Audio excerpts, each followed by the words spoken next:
आज उंदरी गांव हेमा और देवा पारगी इस गांव को बसाने वाले थे, इस पाल को बसाने वाले थे, ऐसी जानकारी हमें हमारे स्थानीय साथियों से मिली। तो सबसे पहले हम उनको नमन करेंगे।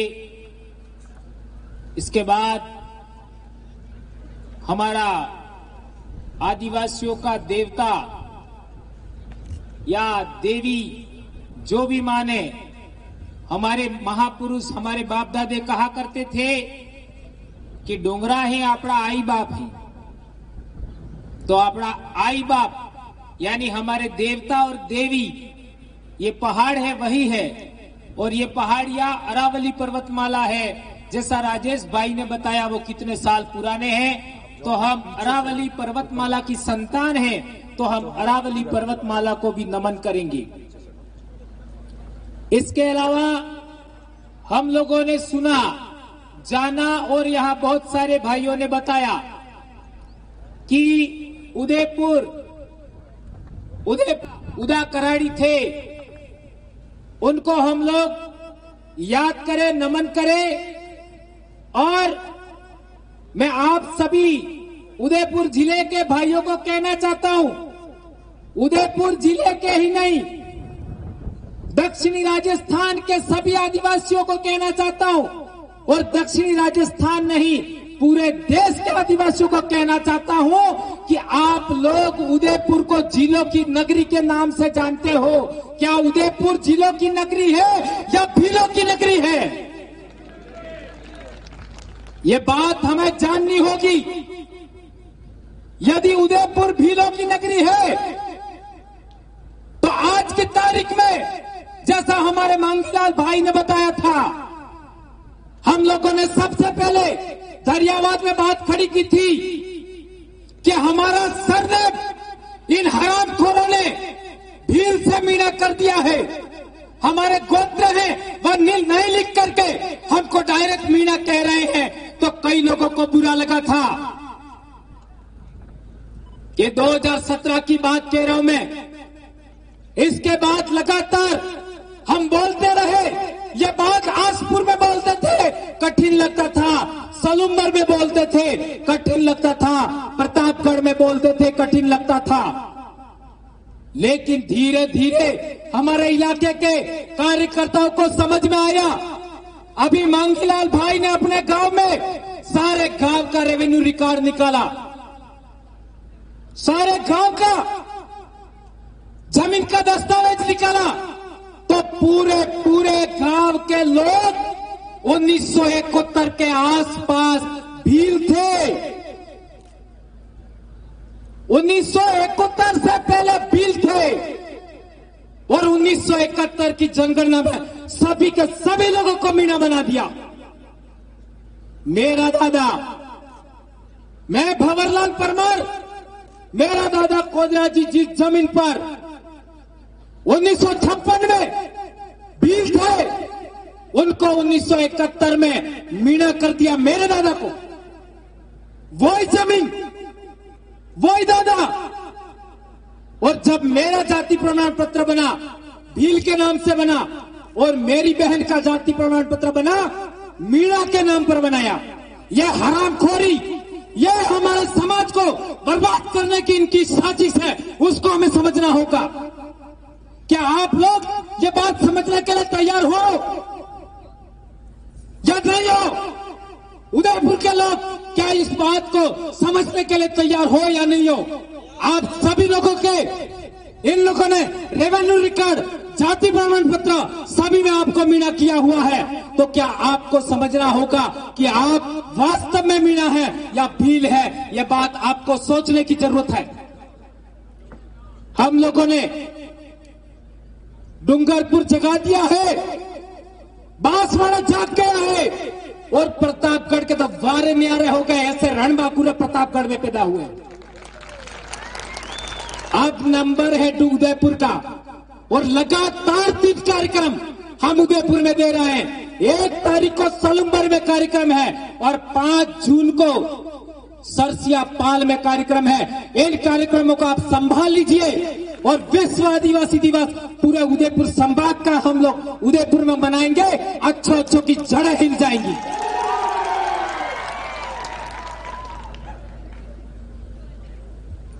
जब भी हम बोलते हैं, जन जागरण करते हैं, हरामखोर लोग हमको कहते हैं, ये आदिवासी परिवार के लोग पहले हमारे ऊपर आरोप लगाते थे, ये लोग क्या ईसाईकरण करते हैं। अरे हरामखोरो, ईसाईकरण कर रहे हैं, तुम्हारे पास प्रमाण क्या है? आज की तारीख में खेरवाड़ा, आज की तारीख में झाबुआ में जो ईसाई बन गए थे, उनको आदिवासी परिवार वापस लाया और वापस आदिवासी बनाया। इसका हम लोग प्रमाण दे सकते हैं। यह करके दिखाया हम लोगों ने। 1889 में सूखा डामोर नाम का आदमी पहली बार ईसाई बना था हमारे पूरे उदयपुर संभाग में। याद रखो ये नाम, सूखा डामोर। ये पहली बार 1889 1889 पहली बार। और 1901 की जनगणना तक केवल 32 लोग ईसाई बने थे। और वो भी ज्यादा लोग ईसाई बने कब बने? ये 1899 से 1900 का अकाल पड़ा, तब जाकर के हमारे लोग ईसाई बने। ये बात क्यों नहीं बोलते आप लोग? ईसाई बने तो कैसे बने, क्यों नहीं बोलते आप? और संत सुरमाल महाराज जो स्वयं खराड़ी थे, खरबरपाल से गए थे उनका वंश।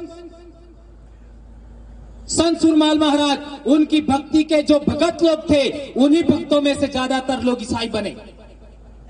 ये मेरे हाथ में किताब है। उस किताब 1914 में लिखी हुई किताब है। इसमें संत सुरमाल महाराज के बारे में लिखा हुआ है। कौन कौन लोग किस किस गांव के कैसे ईसाई बने, इस किताब में लिखा है।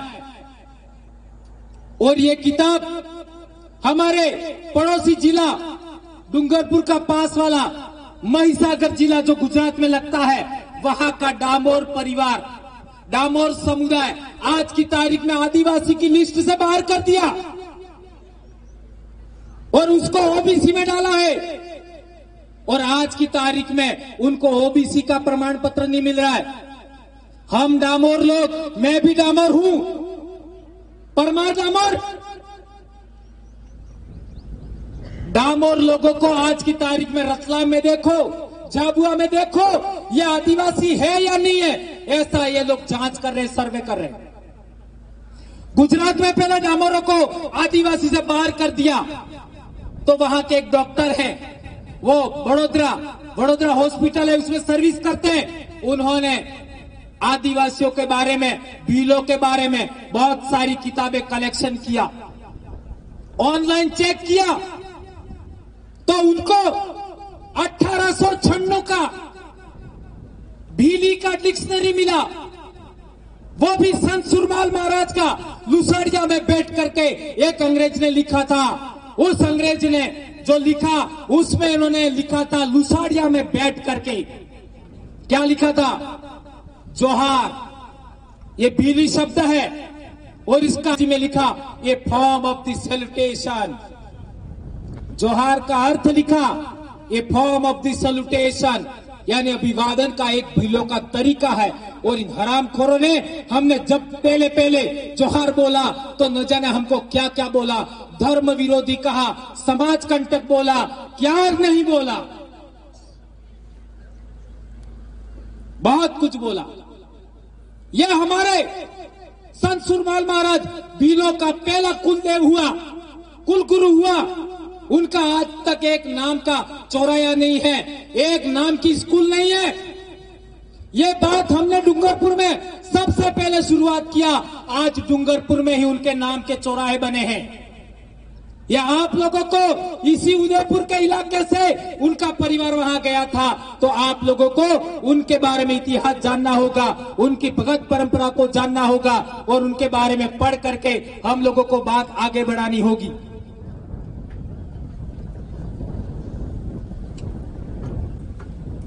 एक महत्वपूर्ण बात,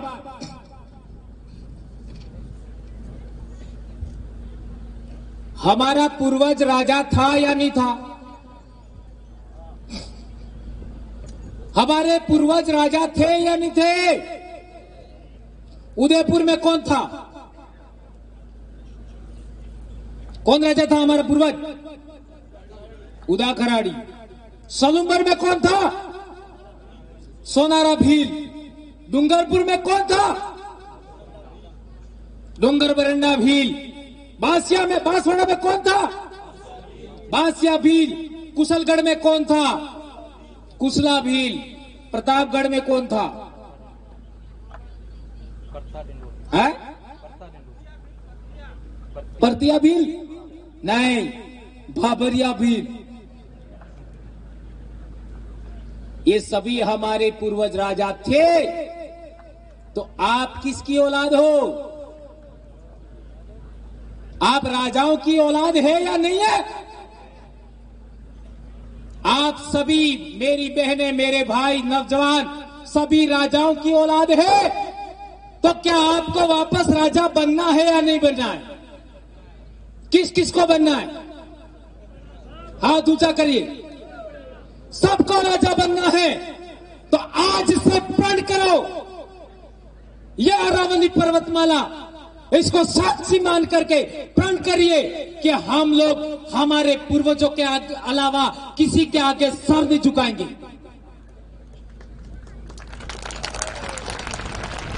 हमारा पूर्वज, हमारे बाप, हमारी मां के अलावा किसी के आगे हम सर नहीं झुकाएंगे।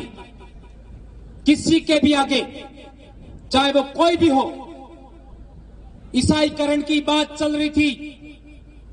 मैं कहना चाहता हूं, जो लोग ईसाई बने हैं उन लोगों को मैं कहना चाहता हूं, ईसाइयों का धर्म ग्रंथ बाइबिल है। बाइबिल कौन सी भाषा में लिखा है? जो भी ईसाई है, भले यहां हो या नहीं हो, बाहर हो, वीडियो के माध्यम से सुनेंगे, बाइबिल कौन सी भाषा में लिखी हुई है? सबसे पुरानी बाइबिल है वो हिब्रू भाषा में है, ओल्ड टेस्टामेंट। इसके अलावा दूसरी भाषाओं में भी मिलेगी। मेरा यह कहना है, हिब्रू भाषी लोग क्या भील थे? हिब्रू भाषा में पहली बाइबिल लिखा है, ऐसा मैंने बताया। हिब्रू भाषी लोग क्या भील थे? नहीं थे। क्या अरावली पर्वतमाला के थे? नहीं थे। क्या उनकी भीली भाषा थी? नहीं थी। क्या उनकी भीली संस्कृति थी? नहीं थी। तो तुम काय को बाइबिल को लेके चल रहे हो? बाइबिल लिखने वाला तुम्हारा पूर्वज नहीं है। बाइबिल की लिखी वो भाषा तुम्हारी नहीं है। वो आदमी तुम्हारे इलाके का नहीं है। यीशु मसीह तुम्हारे इलाके का नहीं है। तुम्हारा पूर्वज नहीं है, तुम्हारा बाप नहीं है। काय को लेके तोक के चल रहे हो? ये बात हम लोगों ने समझाई लोगों को, तो कई ईसाई भाई वापस आ गई। आपने वीडियो देखा होगा, जबुआ में एक महिला थी और उसके परिवार ने अपना ईसाई धर्म त्याग दिया और वापस भीली संस्कृति में आई। तो उदयपुर संभाग में जितने भी ईसाई भाई हैं, उनको मैं आह्वान करना चाहता हूं, यदि आप भीलों की संतान हैं, यदि आप अरावली की संतान हैं, यदि आप आदिवासी हैं भारत भूमि के, तो आपको ईसाई धर्म त्यागना होगा, छोड़ना होगा। ये कहना चाहता हूं। दूसरी बात, रामायण कौन सी भाषा में है? कौन सी भाषा में बाजो? है? रामायण कनी भाषा में है? संस्कृत भाषा में। बराबर है? अच्छा। महाभारत कनी भाषा में है? संस्कृत भाषा में। वेद कनी भाषा में है? संस्कृत भाषा में। पुराण संस्कृत में। उपनिषद संस्कृत में। संस्कृत में अक्षर है, अक्षर। संस्कृत में त्र है, संस्कृत में ज्ञ है, संस्कृत में री, री कही ऋग्वेद वाली री, री अक्ष, तर, ज्ञ, च, छ और षटकोण का स, ये संस्कृत भाषा के शब्द हैं। अब आप मेरे को बता दीजिए कि भीलों की भाषा में ये अक्षर है? आप मेवाड़ी में वागड़ी कर रहे हो, क्या आपकी भाषा में ये अक्षर है? हमारे बच्चे स्कूल में जाते हैं, उसको चम्मच बुलाते हैं। क्या बुलाते हैं? चम्मच। तो सुर हो क्या? सम्मस। क्या नहीं क्या? आप जितने भी क्लास स्कूल में गए हो, पढ़ाई किया है, आपको चम्मच बोलने नहीं आया होगा। आपकी भीली बोली में च नाम का कोई शब्दावली है? बता दीजिए। 2500 भीली शब्दों के शब्दकोश मैंने तैयार किया है, एक अक्षर च का नहीं मिला, एक भी नहीं मिला। सिंगल। अब मैंने बताया कि भीली बोली के अंदर च नहीं है, भीली बोली के अंदर छ नहीं है, भीली बोली के अंदर अक्षर नहीं है, त्र नहीं है, ज्ञ नहीं है, और ये संस्कृत भाषा के शब्द है। तो क्या रामायण तुम्हारी है?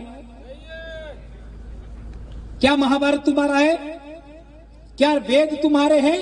क्या उपनिषद तुम्हारा है? तो काय को इनके पीछे पड़े हुए हो? काय को? ये जितने महादेव के नाम पर मंदिर है, वे हमारे पूर्वजों के मंदिर है, याद रखना। वो कैसे हैं उस पर बाद में बात करेंगे। थोड़ा सा बता दूं, महादेव के शरीर पर कपड़े कितने हैं? हमारे देव की हालत कर रखी है वो देखो। यहां पे भांग पीने का, धतूरा पीने का लटका रखा है, गले में सांप लटका रखा है। यह हमारे पूर्वज का चरित्र गलत दर्शाया है। इतना ही कहना चाहूंगा। और एक देवी है जो हमारे पूर्वजों की देवी है, काली मां। काली मां के शरीर पर कपड़े कितने हैं? काली मां के शरीर पर कपड़े कितने हैं? नहीं है। यह हमारी देवियों की हालत देख लो, देख लो। ये कैसे है, क्या है, ये समझने के लिए अभी आपको अपना दिमाग परिपक्व करना होगा। मैं तो कहता हूं, प्रकृति के नियम और पूर्वजों का अनुभव सिद्ध ज्ञान, इन दोनों को समझ लो तो आपको धर्म समझ में आएगा। इस विषय पर इतना ही कहना चाहूंगा। आज उदयपुर के चारों तरफ हमारे युवा लोगों को, जिनके पास जमीन है, उनके बच्चों को ये लोग दारू, मीट और वेश्यावृत्ति में धकेलते हैं या नहीं धकेलते? बताओ।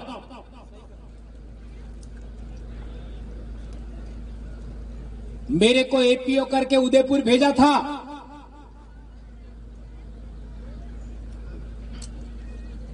मैं यहां वो कटारा वाला हॉस्पिटल, खेमराज जी वाला, वहां पे रहता था। वो दो भाई इधर आए हुए। कहां है शांति भाई? नहीं खड़े हो?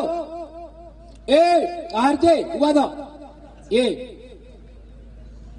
इन्होंने मेरे को रोटियां खिलाया बहुत दिन तक, मेरे शरीर की मालिश भी किया, मेरे कपड़े भी धोए इन बच्चों को।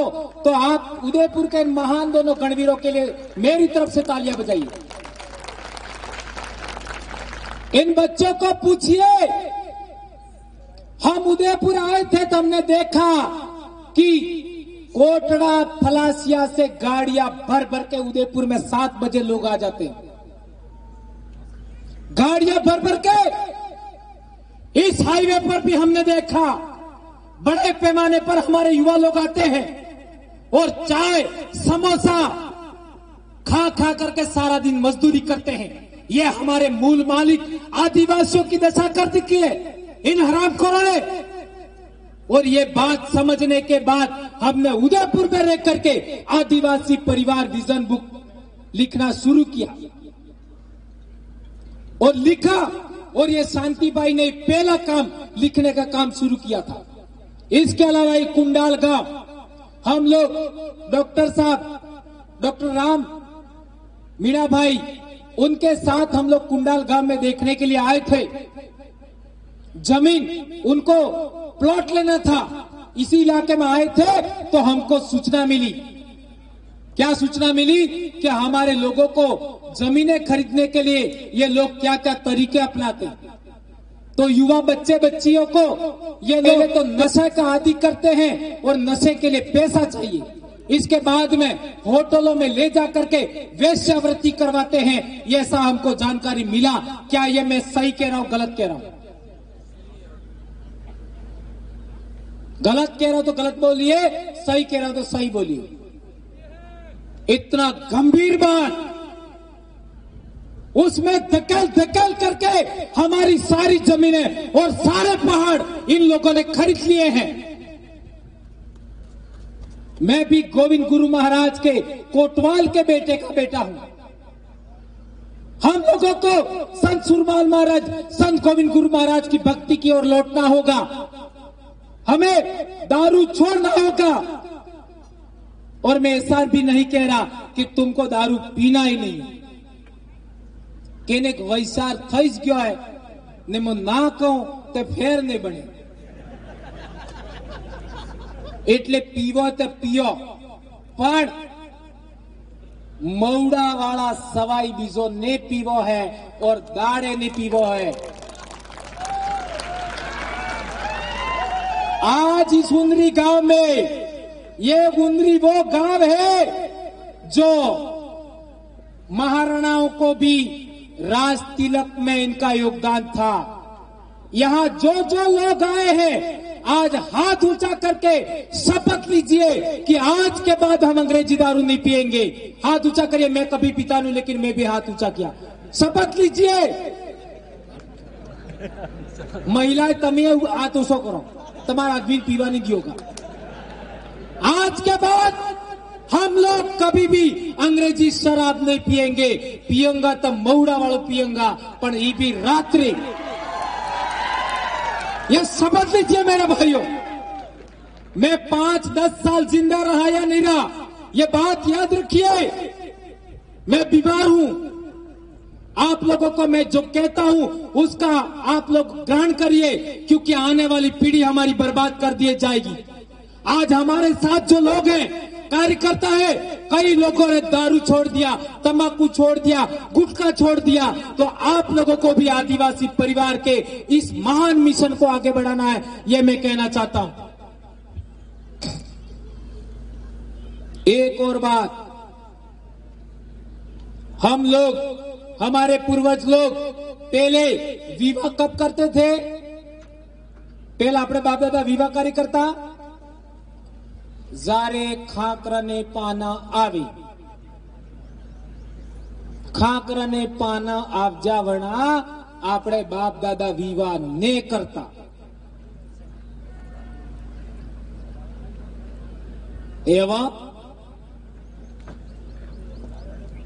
એવા हो जाजू। अर्धवार्षिक परीक्षा पहला विवाह है, ओली पहला विवाह, ओली बाद बोर्ड की परीक्षा है तारी विवाह।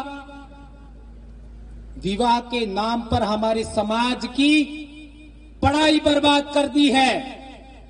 आज के बाद जो भी वक्ता बोलेगा इस विषय को बोलना है। दक्षिणी राजस्थान में भीलों का या आदिवासियों का विवाह तभी होगा जब बोर्ड परीक्षाएं हो जाएंगी, इसी के बाद हम विवाह करेंगे। यह हमको शपथ लेना होगा। नहीं करेंगे डीजे के नाम पर और विवाह के नाम पर हमारे बच्चों की पढ़ाई बिगड़ रही है।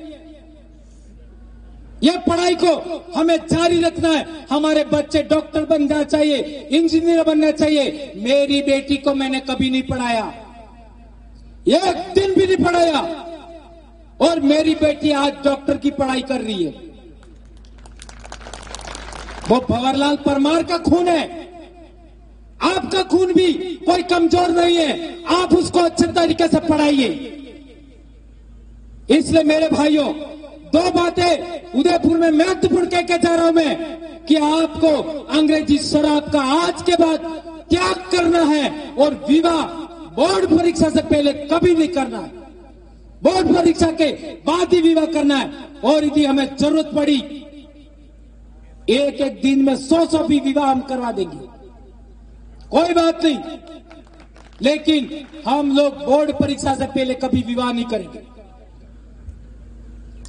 आरक्षण की बात, कितना आरक्षण चाहिए उदयपुर संभाग के शेड्यूल एरिया में? हमको शेड्यूल्ड एरिया में कितना आरक्षण चाहिए? कोई तो कह रहा 73% ने, कोई कह रहा 70% ने, कोई कह रहा 100%, ऐसा बोल रहे हैं। पूरे 73 या 70% के लिए बोलना चाहता हूं। जो लोग जनसंख्या के अनुपात में आरक्षण की बात करते, उनके लिए भी कहना चाहता हूं कि जनसंख्या के अनुपात में आरक्षण होगा, यह प्रावधान संविधान के 15(4)(16)(4) में है और यह पूरे देश में लागू होता है।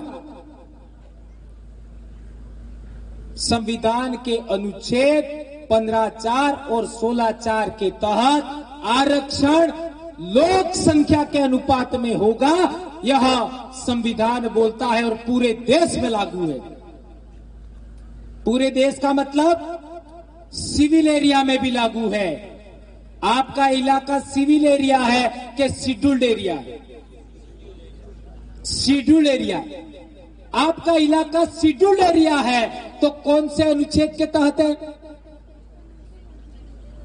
एक 12वीं के बच्चे को भी ये सिखाओ, आपका इलाका शेड्यूल्ड एरिया है, संविधान के कौन से अनुच्छेद के तहत है? ये 12वीं के हर बच्चे को मालूम होना चाहिए। कौन से अनुच्छेद के तहत है? अनुच्छेद 244(1). अनुच्छेद 244(1) के तहत हमारा इलाका शेड्यूल एरिया है, तो हमको आरक्षण किस आधार पर होना चाहिए? कौन से अनुच्छेद से होना चाहिए? हमको आरक्षण अनुच्छेद 244(1) के आधार पर होना चाहिए और अनुच्छेद 244(1) कहता है कि इस इलाके में आदिवासी के अलावा किसी को कोई अधिकार नहीं है, कोई प्रावधान नहीं है। इसका मतलब ये नहीं है फंडामेंटल राइट्स नहीं है। जो सर्विसेज आरक्षण की जो बात है उसमें आप 2012 का विधि विभाग की टिप्पणी पढ़िए, जो कार्मिक विभाग ने आदेश निकाला उसको पढ़िए। उसमें कहा गया है कि अनुसूचित जनजाति के अलावा कोई आदेश जारी नहीं किए जा सकते और इन 17 गांडू एमएलए ने पहल का लीक करके बोला, जयपुर में बोला हम तो अंगूठा टेक हैं, हमने कोई पढ़ाई नहीं किया है। ऐसा एक नेता ने बोला, हम तो कुछ नहीं चाहते, हमारे इलाके के 36 कौम को आरक्षण मिलना चाहिए। ऐसा करके वो लोग 30 मांग रहे थे, इन लोगों ने 50% उनको दे दिया और इन सभी लोगों ने साइन करके सरकार को दिया, तब जाकर के उनको 50% आरक्षण मिला।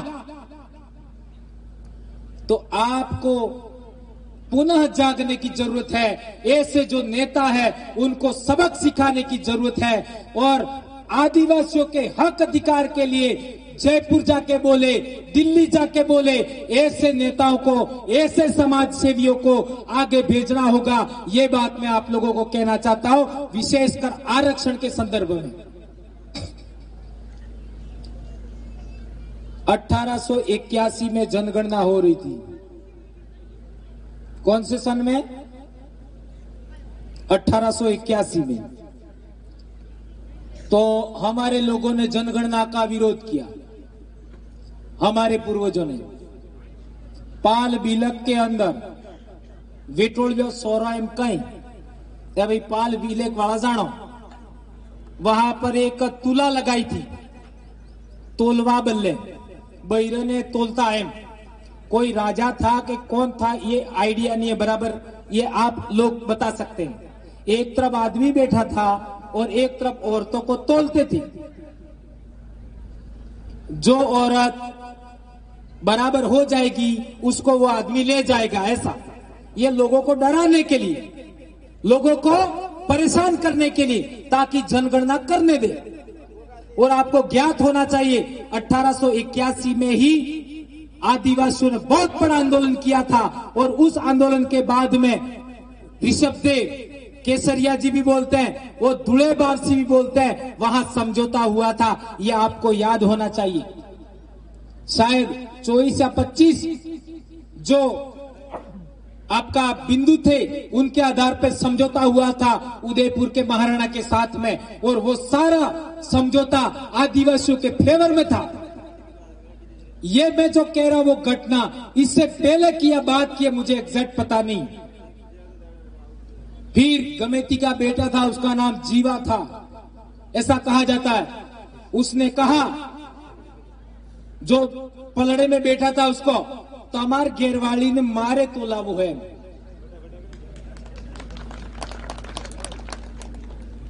तमारे घेरवाली ने मारे तोला वो है। हमें बे बराबर थई गया कि तमार वाली मार घेर ने मार वाली तमार घेर। ये साहस उन अनपुट पूर्वजों में, उस समय के फटे हाल पूर्वजों में, ये साहस देखिए। क्या हम लोग उस जमाने में पालों के लोग, पाल सरसिया, पाल नठारा, बिलक पाल, कागदर, ये जितनी सरला से मारी जितनी भी पाले हैं उदयपुर संभाग में, क्या हम लोग बोराई पाल के लोग, क्या हम लोग इन रजवाड़ों के गुलाम थे? क्या हम लोग इन रजवाड़ों के गुलाम थे? नहीं थे। यदि होते तो वो जीवा ऐसा नहीं बोलता। ऐसा बोलने के बाद महिलाओं को तोलना इन लोगों ने बंद कर दिया। और इसी के बाद में आपको ज्ञात होगा कि आदिवासियों को कंट्रोल कैसे किया जाए। इसके लिए उन लोगों ने इस इलाके में एमबीसी को मजबूत किया। मेवाड़ भीलकोर 1840 में मेवाड़ भीलकोर स्थापना हुआ था, लेकिन 1881 का रिवोल्ट होने के बाद में, विद्रोह होने के बाद में, भील विद्रोह होने के बाद में एमबीसी को मजबूत किया और उसमें भीलों को भर्ती किया। और इसके बाद में आपको पता ही है, भीलों के द्वारा भीलों को मरवाया। मानगढ़, भूलावालोरिया, ये विजयनगर का दड़वाव, ये घटनाएं आप जानते ही हैं। ये सारी बातें आपको ज्ञात होना चाहिए। इतनी बात कह करके मैं अपनी बात समाप्त करता हूं। जय आदिवासी, जय जोहार, जय भील प्रदेश, जय भारत, जय संविधान। और इस अरावली पर्वतमाला की सुरक्षा के लिए पुनः हम लोग एक बार पुनः हम लोग इस महान जन जागरण को आगे बढ़ाएंगे, इसी आशा और विश्वास के साथ। जय आदिवासी, जय जोहार।